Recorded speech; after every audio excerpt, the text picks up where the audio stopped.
All right. Well, hey there. We're Headstorm, and yeah, I'll let you Yeah, kick it no, off. no. Yeah. So this is our second time going live. First time we had an audience of I think 2 people. So this hopefully will be better. But today we just wanna kind of talk to the fans, talk to each other, get some hype going, behind UCC. There's gonna be more episodes and more excitement to come. We have some pretty big sponsorships in play, and we're super excited. And I just want to introduce myself again. I'm Aaron. I'm head of casting for UCC, head of recruiting for Headstorm, consulting firm that essentially, brought this vision to light, Julian's vision of UCC to light. With me, I have Brennon. Brennon, I'll let you kind of introduce yourself and your expertise in AI. Yeah, absolutely. I'm Brennan. I'm a AI team lead here at Headstorm. Been with the company about 3 years, and my day to day and night to night is really all focused around generative AI, building out Gen AI solutions for our clients, and then a lot of just work staying on top of the latest, in white papers and in capabilities that we can be deploying in our own solutions. So UCC is very near and dear to my heart because it's a show about my favorite thing and the thing I dedicate pretty much all my waking time to. No, totally. So Brennan wasn't involved in UCC the first season, but he did experience. He kind of experienced it from an arm's length. So Brennan, like, what was your experience with UCC prior? Just kind of talk us through your feelings about the show. Yeah, I mean, I was at first I was confused. I was like, why are we doing a reality show, at a consulting company? How does this make any sense?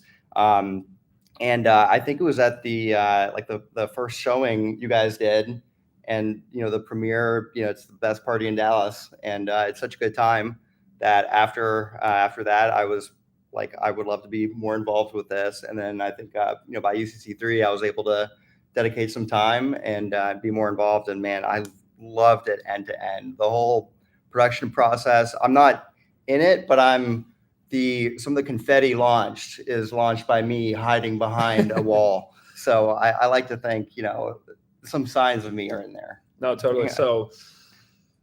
So yeah, no.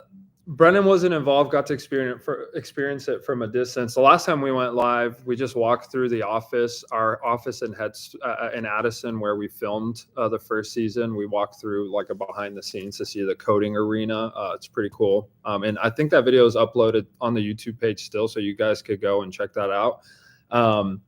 But we do have Brennan going to be involved in both architecting potentially the question for the challenge for the next episode and helping qualify the talent that we recruit for the episode as well. So he's going to play a role in the second season. We're excited about that. So I just want to kind of open the floor for you to just kind of spit some ideas and things that you have top of mind that you want to kind of introduce to the second season of the show. Yeah, I mean, I think there's a lot we can introduce, and I think we'll have to narrow it down. But personally, I'm a huge fan of local models of building kind of solutions that step outside of your traditional, chatbot based interfaces, OpenAI wrappers. I think there's so much research and so much energy in this space right now. And if you go on like Hugging Face or Olam or any of these kind of platforms, like the sheer number of open, very capable, sometimes domain specific, sometimes generalized models that you can just play with, it's insane. Like, and in every vertical within technology. So if you want to, figure out how to build a model to, parse HTML better than you can programmatically, there are models to do that, or to process image data to try to figure out, soil salinity.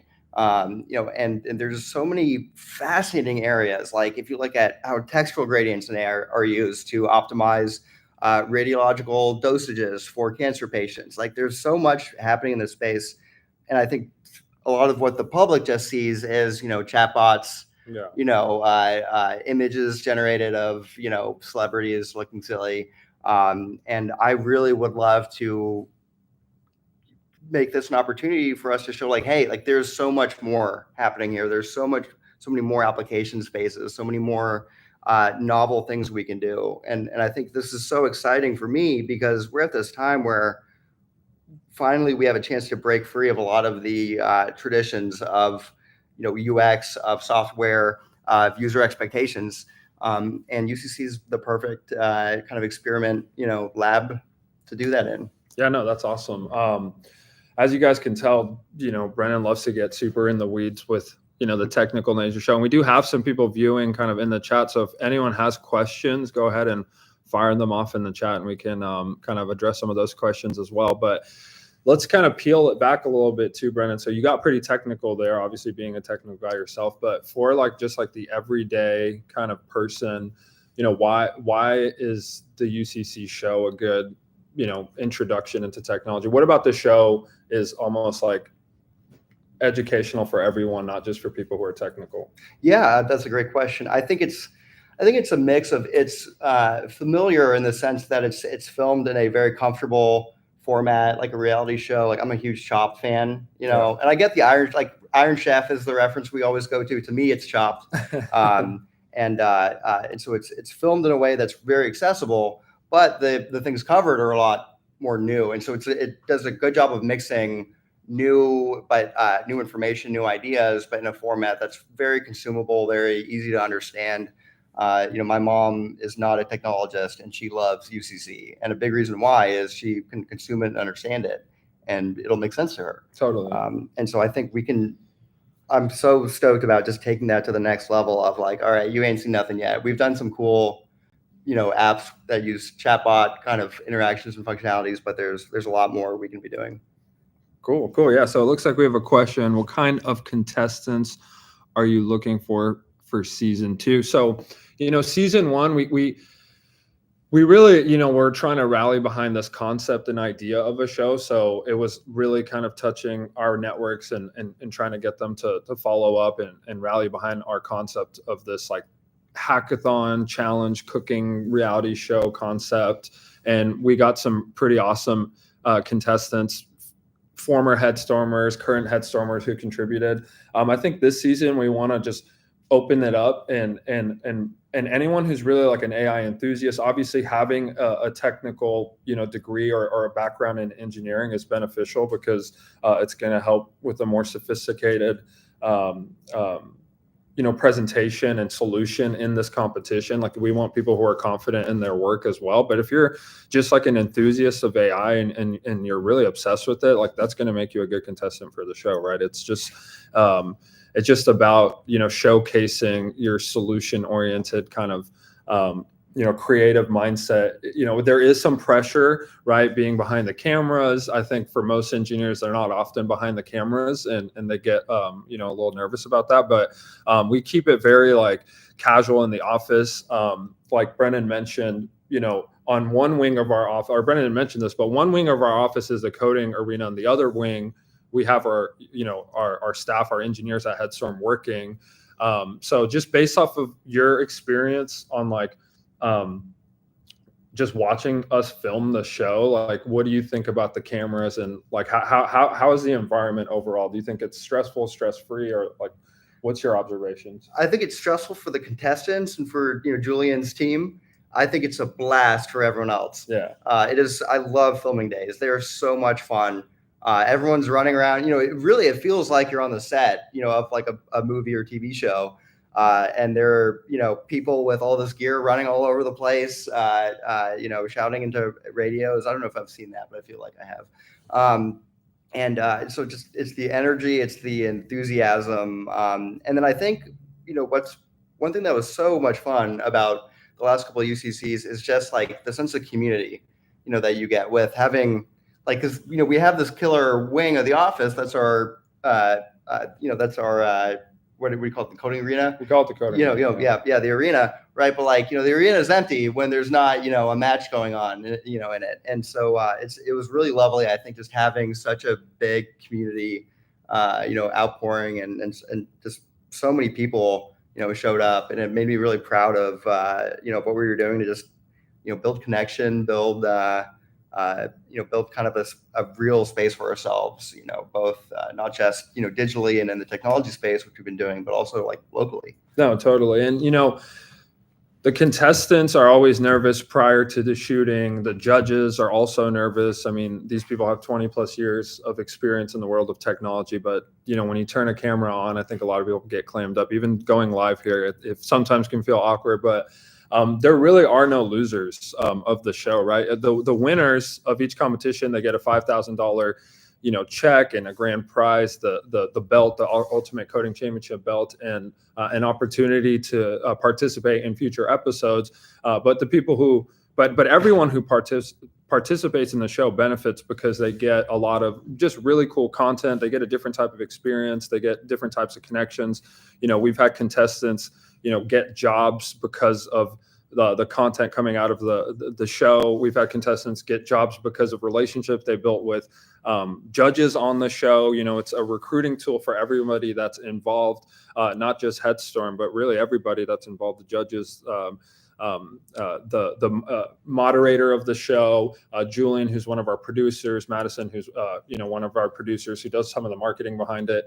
UCC has created this environment that's just beneficial for anybody who gets involved. So in season 2, we plan on involving more people and helping more people, let alone, last episode that we posted, episode 3, we involved Make-A-Wish, and the plan was to come up with a solution that heavily impacted the wish makers and some of the problems that they deal with trying to make some of their charity work come through, right? And so in this future season, we're going to involve more charities and more communities. So it's really just beneficial for everybody involved, for the viewership as well. You guys get to learn, and if the more you engage and grow, the more of a space that we can maybe carve out for you to come to a premiere or even participate in the show in some form or fashion. I've had people reach out with ideas that they've came up with on their own just from watching the show, and we're obviously open to all different types of ideas. We're just trying something different and new, and it's been fun for me on the casting side to recruit